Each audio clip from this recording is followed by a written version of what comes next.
Good early afternoon here. Robert Scribbler from Jeanette's Pier, filming some gnarly 3 to 6 footers rolling in off a choppy North Atlantic Ocean. And we've got these big blue-green swells, the cold waters, the north winds that are steadily shifting toward the north and east. And it's a choppy, roiling mess with strong currents kind of going every which way out there.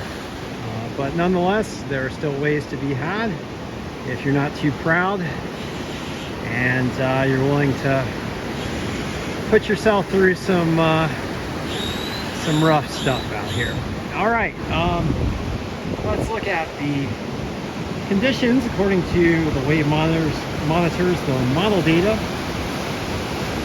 supplemented by information from the National Weather Service. And here at Nag's Head, we've got 3 to 6 foot and choppy conditions with a primary swell coming in from the east at about 4.5 foot and 13 seconds.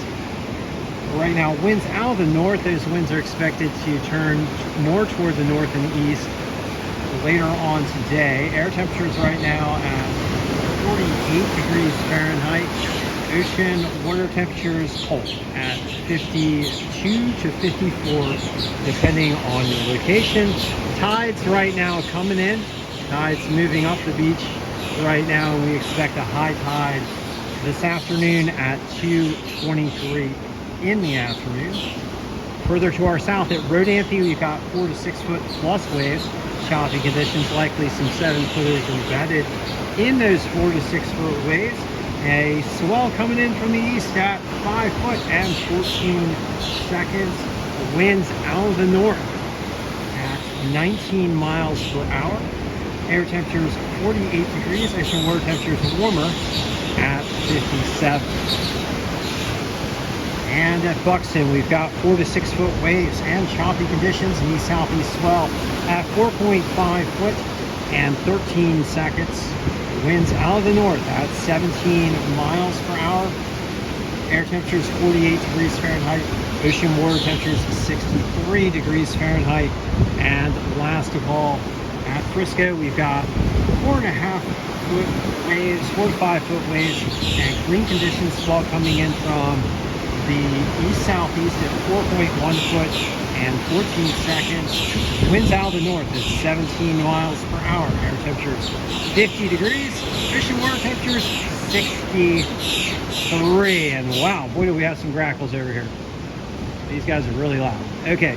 All right, looking at the forecast. Waves building today and through tomorrow as the winds shift toward the northeast, with conditions remaining choppy. Weather expected to warm as the winds shift more toward the east and bring those warmer airs in from the ocean. And then as those winds shift into Saturday and Sunday, winds shifting more and more to the east, they're expected to calm down. Wave heights dropping to around 2 to 4 foot by Saturday, but cleaning up, becoming fair to clean depending on your location in the Outer Banks. And then by Sunday, we expect mostly clean 2 to 4 foot conditions. From my standpoint, I'm asking myself, why couldn't the waves have done this a couple of days ago? I'm heading out for my Christmas travels. It's kind of a bummer to see the waves cleaning up as we head into Saturday and Sunday when I've got to be driving. But nonetheless, hopefully some good waves for you guys. If you guys are hanging around, hope you guys get out there and enjoy it. And then by Monday, Christmas Day, easterly winds expected to build and bring some choppier conditions with waves in the range of 2 to 3 foot as that storm swell behind that massive gale finally begins to die. All right, so thank you for joining me for this Thursday, December 21st session of the OBX Wave Report as we head toward the end of 2023. What a year it has been.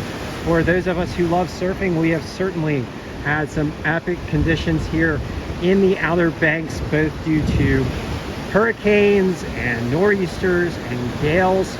Wow, what a wave year it has been for us all.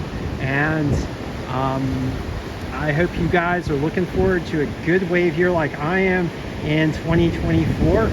And as I always do, I'd like to ask you guys to please do everything you can to help protect our coastlines from the impacts of climate change driven by fossil fuel burning.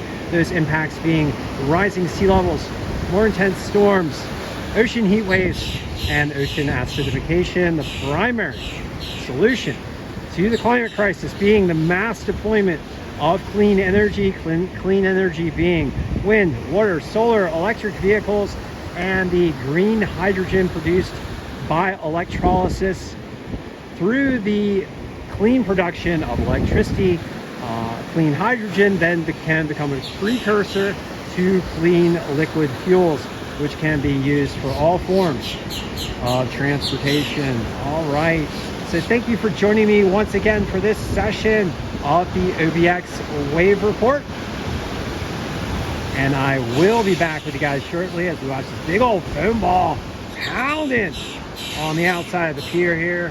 I actually want to watch another one roll on in with you guys. But we will be concluding the OBX Wave Report in just a few seconds. Hope you guys do get in the water, enjoy some great conditions wherever you may be. Much love to you all during this holiday season.